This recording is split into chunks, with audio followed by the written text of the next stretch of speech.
hello everybody. Today is our men's mental health episode. With joining us, we have a UFC fighter, Westin Wilson. If you want to introduce yourself a little bit. Hey guys, yeah, I fought in the UFC from 2013, 2023 to 2025. Been martial arts for the last 20 plus years. Gotten to fight all over the world and been working with Matt for what, six At years? least, yeah, at least Yeah. 6 years now. It's been a long time. Nice. Yeah, and I'm super excited to have Weston on. I mean, he's both a huge part to my career, a good friend of mine, and it's been awesome to kind of see. I'm excited to hear kind of just his mindset because I've always been, and I think one thing that separates Weston alone is his mindset and how he approaches sports. So I can't wait to get this going.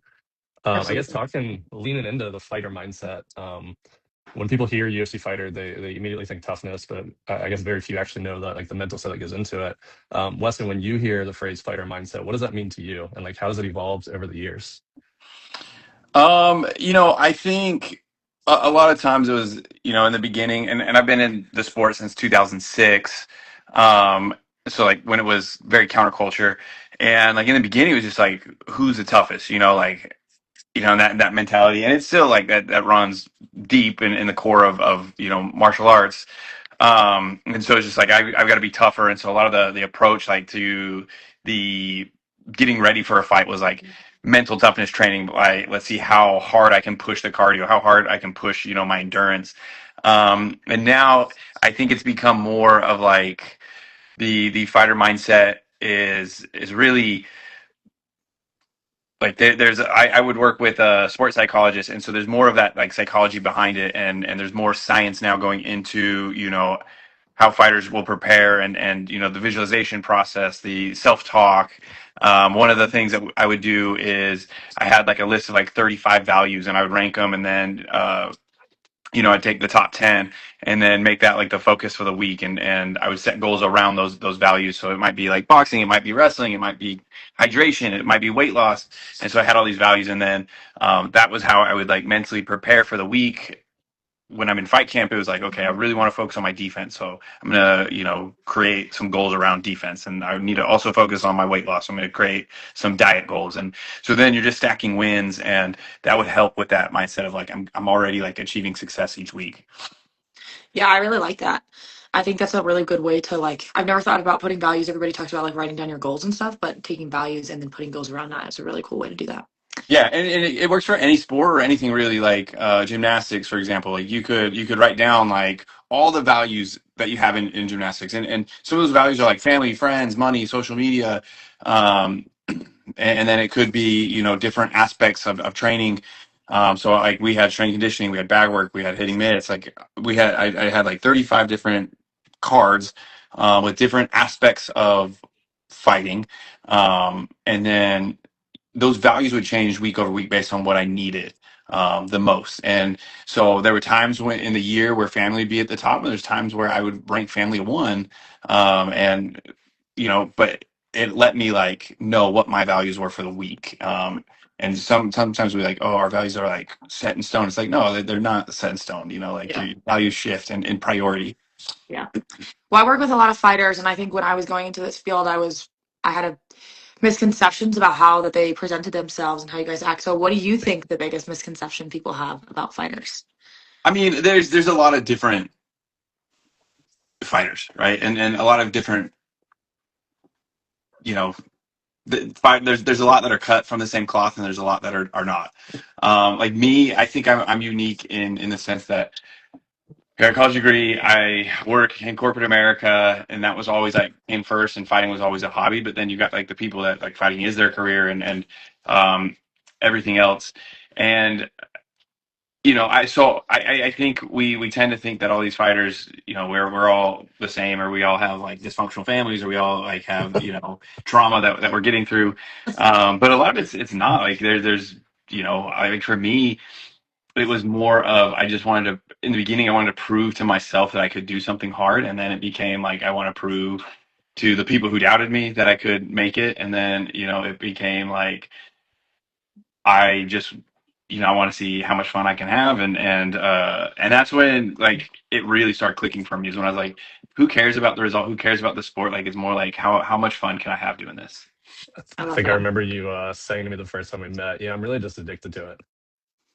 Yeah, it's more for me. It's more just about fun, and even now, like I'm not like as active as I was, especially during that time during COVID. I was fighting every other month, and it was whatever weight class, whatever and I went on a 11-2 run in that 2 year span. That's how I got signed to the UFC, and yeah, now I'm not as active as I was. I would probably like be a little more active, but I'm also 37, so like I'm not You get a Mr. little Mark. old. Do you Yeah. do you feel like people assume like confidence just comes naturally by being a fighter? No, I'm like one of the most insecure, not confident people. Especially beginning of my career.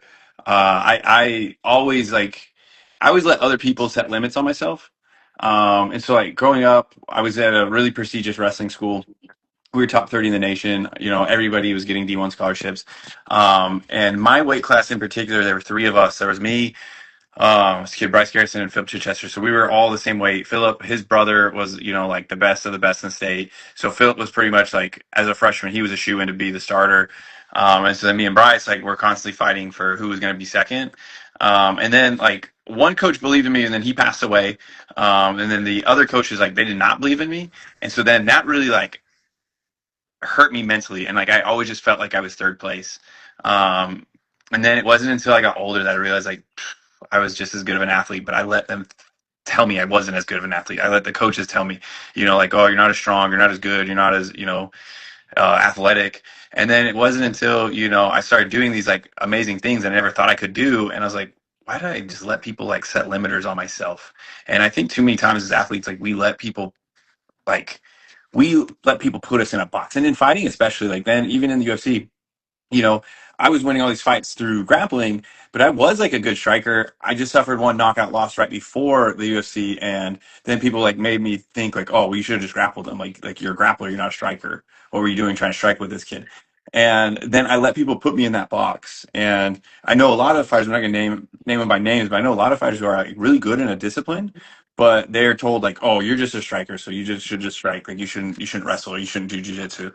And so I think a lot of us like we let the outside like media and fans put us in boxes as like a fighter, and so then we lose confidence in ourselves, and we lose like that ability to like, hey, I'm not bad in this area, like I actually am really good in this area. Um and I let it happen in my UFC career, like my time in the UFC. I let it happen, like it's been a constant struggle of like letting people set your limits and put you in a box of like who you are and who you aren't. But when you have the confidence, and that's what I've always admired about like some of these fighters coming up right now, is they have the confidence and they don't let people like dictate who they are. Yeah. I haven't really watched much of, well, I mean, I never watched UFC until I started working with them. And you can just kind of tell who's confident and who's not. And that's like internal versus like confidence coming from fans or coaches or whatever. But Matt, you've worked with a ton of high level athletes. What do you think confidence is? Do you think it's built or do you think you're born with it? Yeah, it's I mean that's a tough one because I think I mean like at Weston's level, at your level, like it's you either got it or you don't. But I think it starts young. I do think it's something that it's built based on how is your family life, how are those coaches, how are your experiences in sports. And it starts so young, and then I think it changes with each level of experience each athlete has. By the time they're at Weston's level, there's obviously like his confidence is still much higher than the high school kid who can't catch a pass. Yeah. So like I think you either have it to a degree, but I do think it builds off of experiences when you're young and each level of sports. But it's not just sports. I think it's also life. I don't know if you guys want to add to that, but that's kind of been what I've noticed in each athlete I have. So I think you can still like, it doesn't matter where you're at, it doesn't matter how old you are, like you can still build that confidence. And what I learned, because when I first got signed, I was like so excited. It was like, greatest day ever. And then like that night and that next morning, like all this media came out about how like, I only got in because like I scammed the UFC and everything else and all like, and so all this stuff. And so then I like my confidence just shot way down. And I really struggle with it, and then so that's when I started working with a sports psychologist, and it's like he said, like we got to find like 4 or 5 things a week, and we set these like goals that are achievable, and then you start building confidence because you're like, man, I'm accomplishing all these goals, and so I think confidence is one of those things like when you're younger, it's great and it'll carry you a really long way, but then like learning how to like build more and more confidence, and not arrogance, like Yeah. real. real Yeah. confidence. I feel like half the There's a arrogant people I difference know are. between ego there. I feel Yeah. like the arrogant people I know aren't actually very confident. Yeah.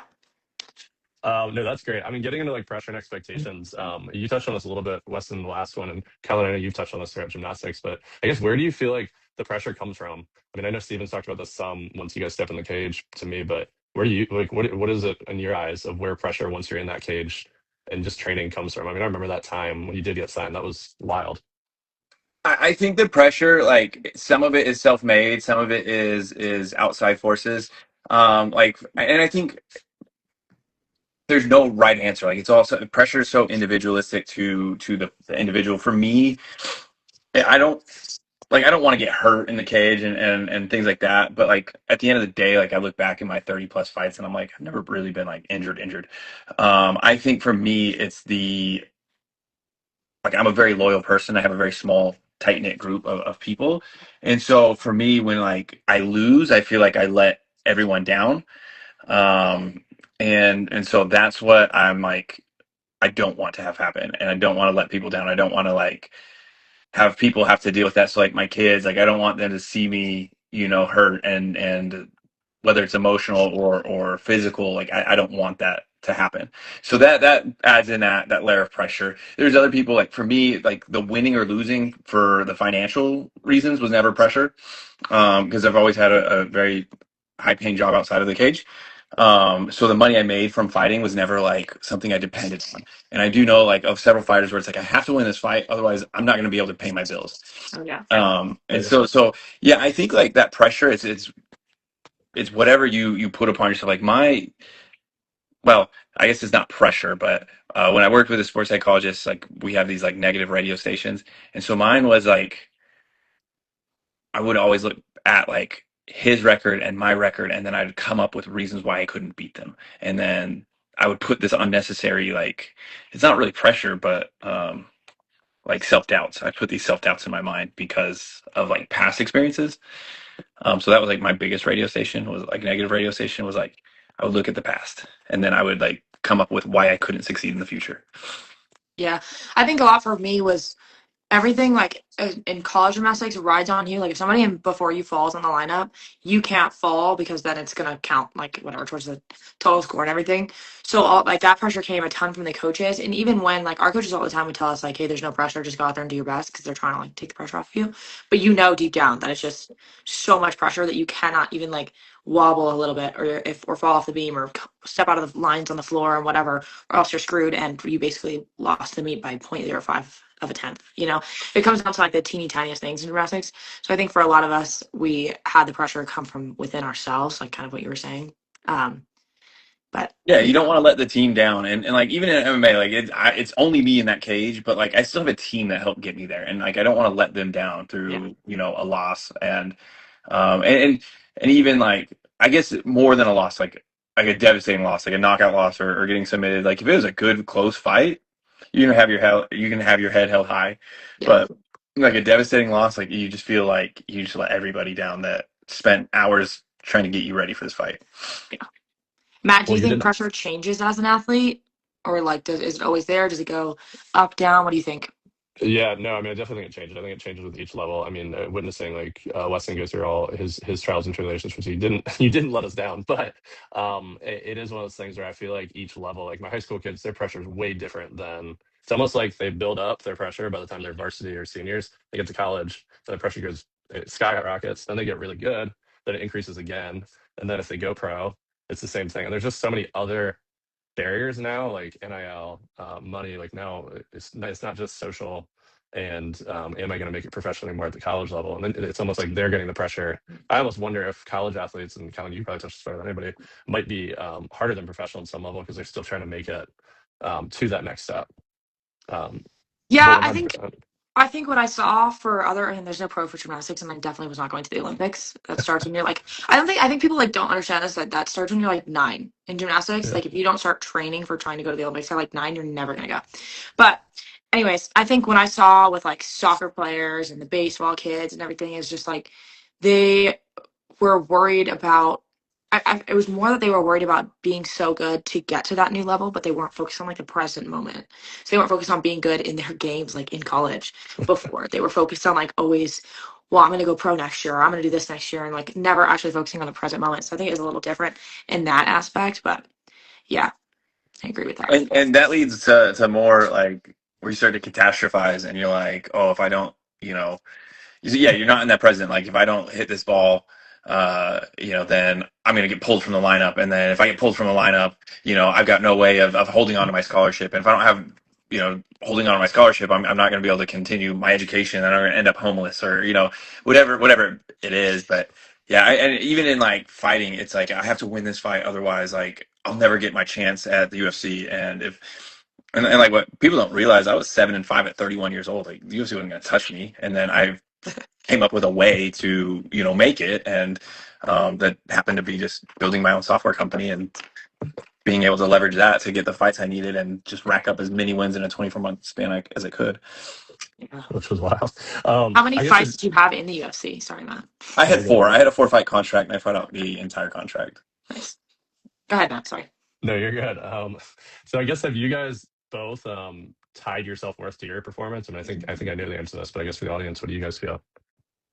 Yeah, I absolutely tied my self-worth to my performance. Like if I did a bad meet, then it was just like everything was going downhill. It was like, oh my gosh, I'm not going to travel. I'm not going to do this. This is not going to happen again, blah, blah, blah. And it was more of just like, only because like there's 20 girls on a team in gymnastics. 6 of you are going up. You're the best of the 6 on that event. And if you mess up, sorry, if you mess up, then they trusted you over the other 14 people, and so now you might lose that spot. And so I think it's kind of like it's more of a pressure thing, which is it fuels some people's fires and then it sometimes burns out other people's fires.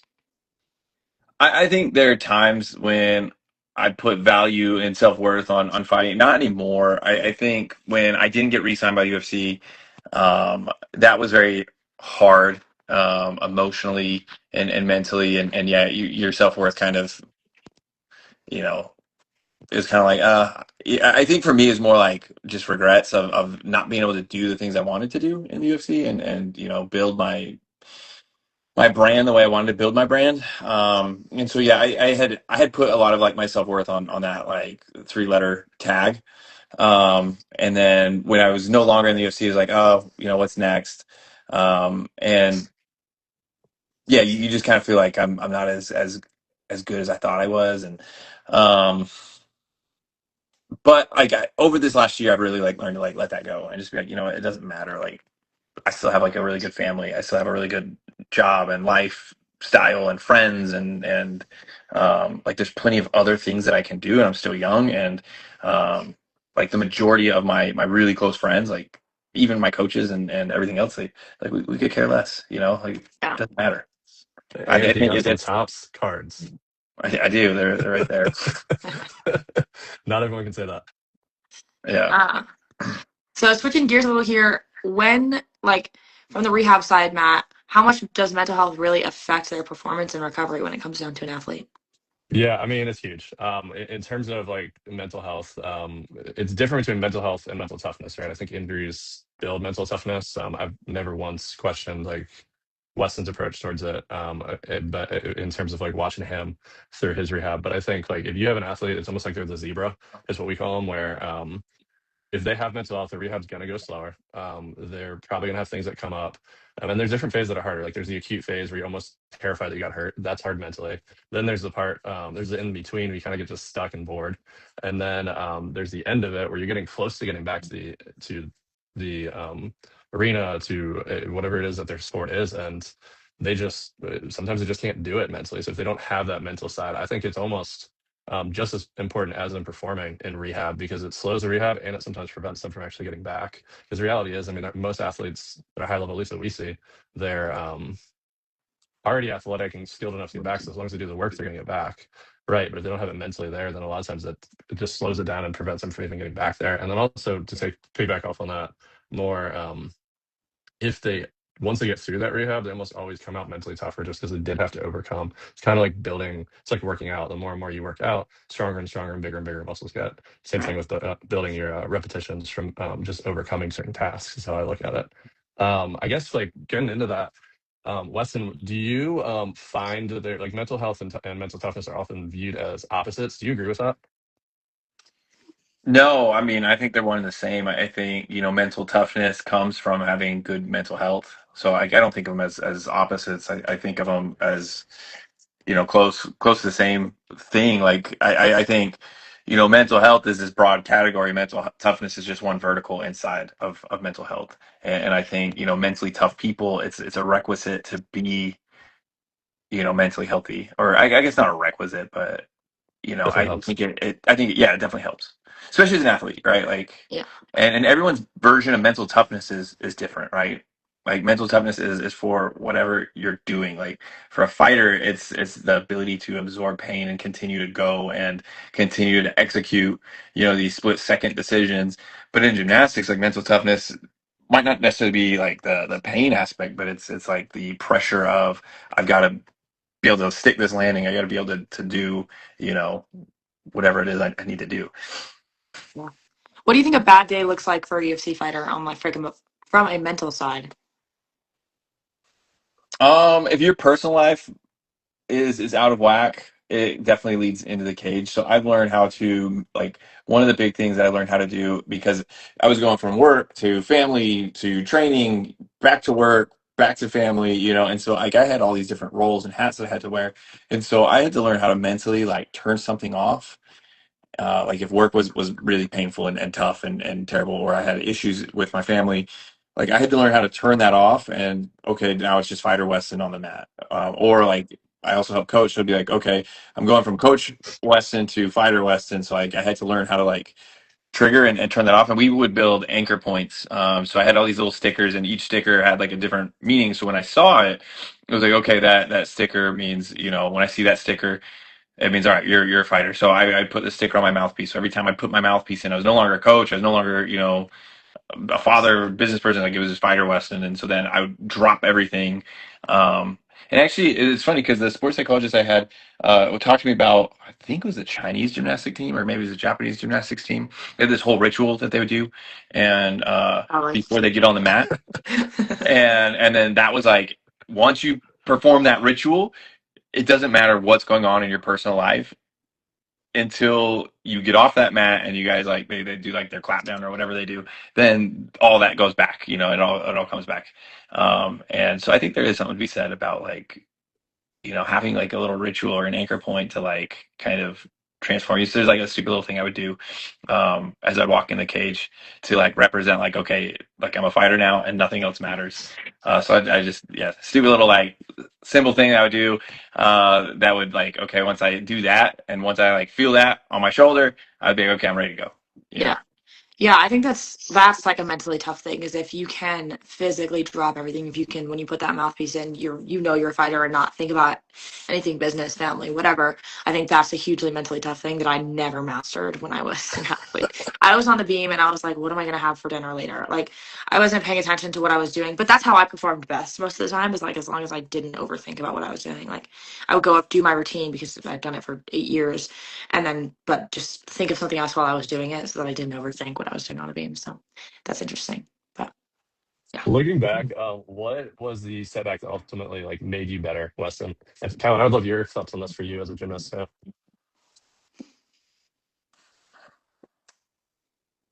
Had to have been that broken fibula that you fought like 4 weeks later. Gosh. Yeah, that was setback. That knockout loss because I broke my leg in the fight. I broke my toe right before I broke my leg. So I left that fight like very broken, and then got knocked out. Um, that one stunk, because if I had won that, it would have been like just surefire in. And then I had to stack like three quick wins back to back to back. Uh, and so we're working through that the broken fibula and busted toe that also is not great. Um, Perhaps single-handedly the most impressive mental toughness display I've seen from an athlete. Yeah, that was a tough one. Honestly, like tearing my ACL was tough as well. That was early on in my career, but I got back to sport in 90 days. It's crazy. Just because I hit, everything I needed to do, and I pushed like the limit mentally, because my goal was like from post op 30 days, I wanted to have my heel touch my butt, which they said was like unheard of It's post op hard. from ACL surgery. Yeah. It's definitely hard. Um, and I remember I would just sit there every day and I would just push and because they're like, look, it'll hurt, but like it's not going to do anything. Like you can if you just push through the pain. So that was one. That was one where I was like, okay, I'm gonna push through the pain and I'm just gonna. That I think made me mentally better and more confident. But I think a lot of the problem was that ACL surgery led to a lot of the issues I have today, and that we've worked through and had to rehab. Yeah. Because I didn't have the proper physical therapist for something like that. I was going to ask you how pushing through and getting back to sport in 90 days works for your knee now. No, it was fine. I did hamstring though, and so like at the time, they're like, oh, no athletes ever really, like you'll lose about 5% of your strength, but no athlete ever like gets that point where they feel the difference. Yeah. And then like working with Josh, our strength and conditioning coach, and then we start seeing that difference like significant. So then Matt had to like help reteach some things, and there was definitely some overcompensation that kept leaving, the whole left side of my body injured. So like my left hip, my left back, or my lower back on the left side. And so, yeah, I think doing the wrong, I wouldn't say that my PT was wrong, but like I didn't have somebody who was like continually looking out and saying like, oh, you're overcompensating. Yeah. So But at Matt, that time, fighting was more of a hobby anyway. So like, I don't know. But now like we have a good team. So there you go. Matt, what do you think separates athletes from coming back from setbacks? Who bounces back first and who gets stuck? What do you mean by who bounces back first gets stuck? Like mentally, what are the differences you see between athletes in that way for like coming back from injury quickly or like a setback, an injury versus just kind of like, sitting in the room with the injury and just not really doing much? Yeah, I mean, I think one thing Weston touched on is definitely dead on. It's like what's going on in your personal life. I think that separates a huge thing. I mean, I have some athletes who like they just, and I can think of a couple right now. Is normally we see it more in the post-op scenario when it's an ACL, a UCL, a labrum, whatever it is. But those ones who have like a bad, like something personally just in their way and they just can't get out of their head about it. I almost always see they take forever. Then there's those ones that I always tell people I'd much rather have to bring you back than motivate you. So those ones that aren't real motivated, it's almost like they're shot in the water right off the bat because they just can't even get past that next cycle. I mean, I've had a couple over the years where it's just like nothing I was going to do was going to change it because they weren't going to do the work on their own. So I think personal life and then the ones that aren't real motivated, that's what makes them not be able to get to that next level. Sometimes it's also when you don't have a good enough PT that knows how to or you don't have a strength coach, or you don't have those people in that team that know how to. I think that's a huge part too. But assuming I know what I'm doing, in my scenario, I tend to find that it's more those sides of the personal life and that motivation factor that makes it so those slow recoveries and getting back is the biggest barrier. Yeah, I like that. Um, Does that make sense? I Yeah. guess, Weston, what advice would you give to a young athlete struggling mentally right now, especially young male athletes who we don't know? We there's a big stigma to mental health. I think you need to have, we call it like an accountability buddy. Like you need to have somebody you can talk to, whether it's a coach, a friend, or a teammate. Like have somebody that you guys can both be open back and forth, and keep you accountable of like, hey, these are my goals right now, or these are the things that I'm doing. I think that's incredibly important. It's something I've always like sought. No matter where I was at, like when I was in Utah or Texas or California, like I always sought to have somebody that I could talk to and just be like, hey, I'm having these thoughts. What do you think about it? Or hey, this is what I want to accomplish this week. Like, what do you think? Or can you help me? Um, I think that's the most important thing is find somebody that you can be accountable with, um, on your goals, your dreams, your aspirations. Whatever like level it is. Like, just find somebody that you can be accountable with, and have that open conversations, those open conversations where you're a little bit vulnerable. You don't have to be completely vulnerable, but somebody that you can be vulnerable with. I love that. Yeah, I think a lot of people don't like to keep their ego and like not reach out for help and not have somebody there, but I like that and you're preaching that. Matt, what's one thing you would tell young athletes about men's mental health? That it's okay to have mental health issues. Not all of us do. Whether it's like I definitely had some performance anxiety playing back in the day. I probably still do in some things every time we go on this podcast. um, it's okay. There's so many resources out there. People like you, people like Weston, they want to mentor athletes who've gone through the same scenario. Not everybody is just so egotistical that they're not going to go ahead and help. And then there are so many researchers like North Star, sports psychologists, that the resources there now are much better than they used to be, and it's okay to actually feel like you're not okay. The more you work on it now, the better it is, because that's the only way to improve a mindset and to get to the next level. Absolutely. One like really cool thing I've done throughout my career, because I do work in software, and I build little AI agents and bots and stuff for all these different companies. But I did build one for myself when I couldn't meet with the physical or sports psychologist. Sorry, I had my own little AI bot that would send me like chats. And like I had it set up in the morning and at night, so it'd give me like, hey, what do you hope to accomplish today? Hey, what did you accomplish, during the day? And then and each time it would give me like, all right, so tomorrow, like if your values are still, or it would say like, what are your values going to be tomorrow? Like what are your goals? And then it would wake me up, remind me of my goals, and then it'd say you can accomplish these goals by doing X, Y, Z, and it would break it down. And so I made this little bot that would help me like with whatever goals I needed, and whatever my values were that were like the most impactful. And then like I would have it do all these little exercises weekly. But with the advancement in AI, I guess you don't even need an accountability buddy. You just have to be like self-aware and vulnerable with yourself. Yeah. Like the AI can be your accountability buddy if you're like, I don't want to talk to anybody. Like, but it's better to get it out there Yeah. than keeping it internal, like through your own head. Like if you can write it out, and then the AI agent can like help you and start building on it as Yeah. well. Even if you can like speak out loud, like you're walking around your house and you're just talking to yourself, even if you can do that, it'll help a ton. Positive Yeah, self-talk. Yeah, yeah. exactly. But if we keep it like internal in our mind, it just spirals, and it just creates this whirlpool of negativity that just spirals until you break, or some intervention happens. I think that AI thing is a really cool idea and could be definitely something that a lot of people could use. Not that you're turning it into like an app or anything, but if you were Well, to, actually, I was going to.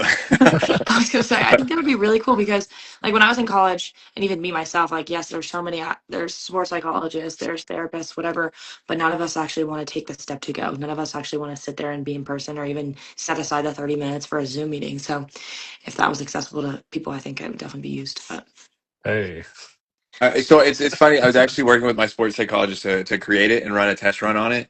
And then you would be able to like share your conversations with your therapist, if you wanted to. You didn't have to, and the therapist wouldn't see the conversations until you gave them like,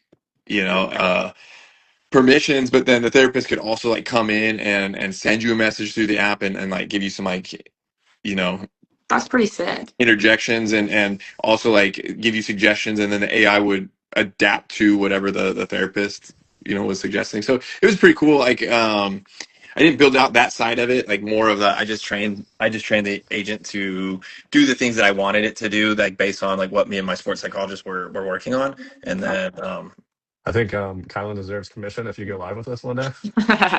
No, that's actually super. It's actually a really cool way, especially with having the therapist be able to come in and out. Like when we were in school, we would have our therapists had their own like work phones, but like they're doing so much that I think it would be cool that because like sometimes there's crises where somebody's like, "Hey, I need you," and they're in 6 hours of meetings with other athletes and they can't answer. So it'd be cool if the AI thing, because a lot of people turn to ChatGPT, which is fine, whatever. But it'd be cool if it was like actually programmed directly to even to people or even athletes in general and just that'd be well, really the really cool. more the cool thing with AI, the more you use it, the more it learns you, and it learns your personality, and it learns like your needs, your wants. Like the more you're vulnerable with it, the more it can tell you like what you.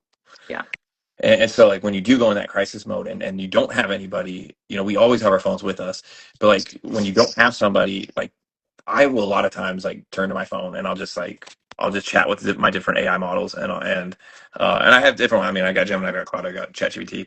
So like all the LLMs, like I'll just chat with them, and it will talk me off a ledge a lot of times. Yeah, that's a really cool idea. I like that. You should think about actually going live with that. I know. I have, like, in the last like 2 years, I definitely have, and I built, like I said, I built out a little. I just got to get a UI over it to where people can. Yeah. With the advancements in vibe coding, I could probably get it done in a weekend. There you go. All right. Well, Weston, thank you so much for coming on the podcast. We really enjoyed having you and getting your point of view, and it was nice to meet you as Yeah, well. no, I appreciate it. Yeah. Yeah, And this was then, awesome. yes. And then we'll be back next week with a women in sports PT. So, We are excited. all right. See you guys. Thank you. Thanks, everybody.